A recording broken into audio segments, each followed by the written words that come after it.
on YouTube, if you look up video I did that Bill Apter and Iron Sheik talk about Hanukkah, and I said to Iron Sheik, I said, what does Hanukkah mean to you, Iron Sheik? Hanukkah means I can beat Hulk Hogan.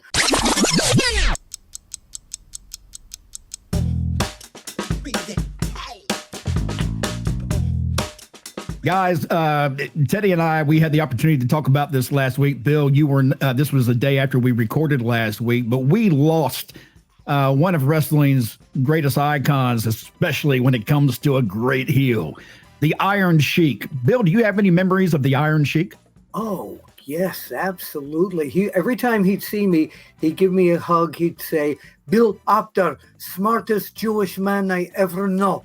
He was great with me. Anytime I wanted to do an interview with him, he was always animated. He never spoke badly about anyone. But on YouTube, if you look up video I did that Bill Apter and Iron Sheik talk about Hanukkah, and I said to Iron Sheik, I said, what does Hanukkah mean to you, Iron Sheik? Hanukkah means I can beat Hulk Hogan. He right away, he never lost that thing with Hulk. No matter what you would talk about the presidency of the United States, anything, Hulk Hogan, I can still beat him. He was wonderful to me. And one of the people that I talked to and I felt so bad with was the guy that brought him to all the conventions, Eric Sims. Yeah, Eric took very good care of him to make sure he got paid at all the conventions and all that, and brought him to the conventions and kept us seeing the Iron Sheik. He was absolutely a warm and wonderful person to me. Yeah, I know that Eric was his manager that you were talking about. He took the brunt of the Iron Sheik when he wasn't happy in a lot of videos I've seen. So, yeah, poor Eric. But, Teddy, I know you knew the Iron Sheik very well. I know he was very close with your wife. Any stories you can tell us? Man, it's a million stories. I just got one good one, a real quick one. I remember one time I was in the Atlanta airport, and so he sees me, and I'm hearing somebody, Godfather, and so I knew it's him. So I turn around, so I go back to see him. So he's in a wheelchair now. So he's got this guy that's pushing him in this wheelchair. So the guy's trying to tell him, no, we can't stop and talk. You got to get to your gate. You have to go. So he turns around. He just starts ripping this guy. Yeah. You don't tell. Oh, he just ripped right into him. So I'm like, Sheik, you got to go. He's got to let you go. So finally I walk away. So the guy's pushing him and he's steady ripping him, brother. And the next thing I know, I walk and I turn around. I look, I see it's Sheik. He's coming back down and he's pushing his own wheelchair. Teddy, how much did those Persian clubs weigh, and did you ever try it? No, I never did try it. I could never even pick them up, man. They were 75 pounds apiece. Yeah, those things were heavy, man. Yeah, and a lot of it was really the wrist. That's where your power had to be to handle those things. And if you had a good, strong grip and a wrist, you could do it. Anybody else? It just ain't going to happen. Think about his placement in the history of the wrestling business. The guy that made Hulkamania, even though Hulkamania was hot, he made it the hottest because he was the perfect foil for Hulk Hogan. And then the feud with Sergeant Slaughter and Hacksaw Jim Duggan. I mean, it was just a whole era, and his partnership with Nikolai Volkov. We could never have that kind of heat from a heel like ever again, in my opinion. Yeah, Teddy and I actually discussed that on Road Trip last week, is that it's more difficult today to do what you could do back then, because back then it could be America versus, Japan, China, Russia, whatever you want to say.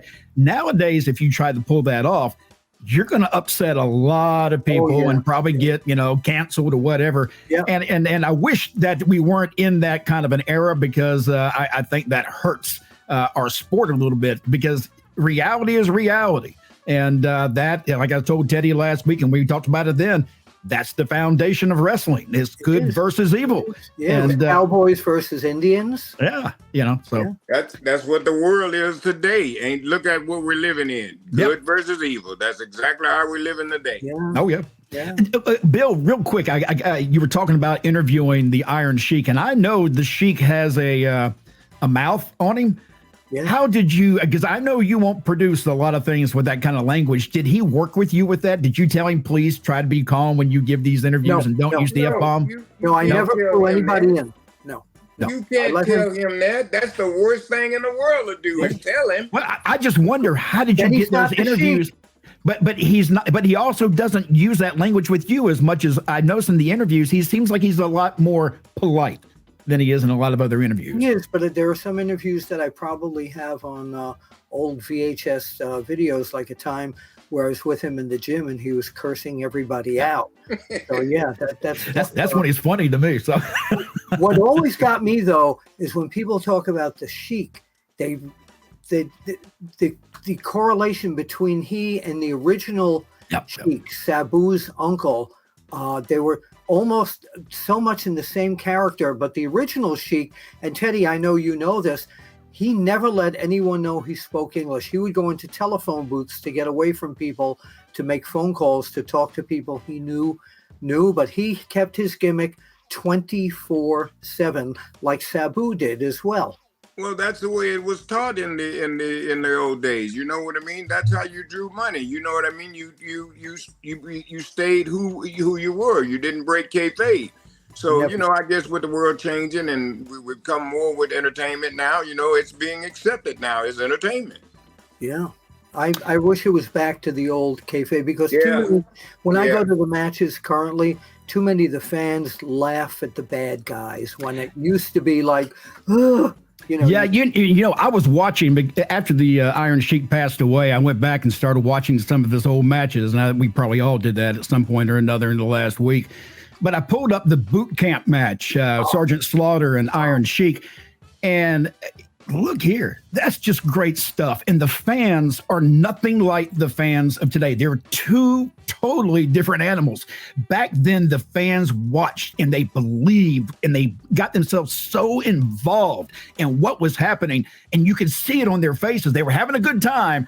But man, let me tell you, the smoky atmosphere, the beer, all of that, just the old days of wrestling, I really miss those crowds.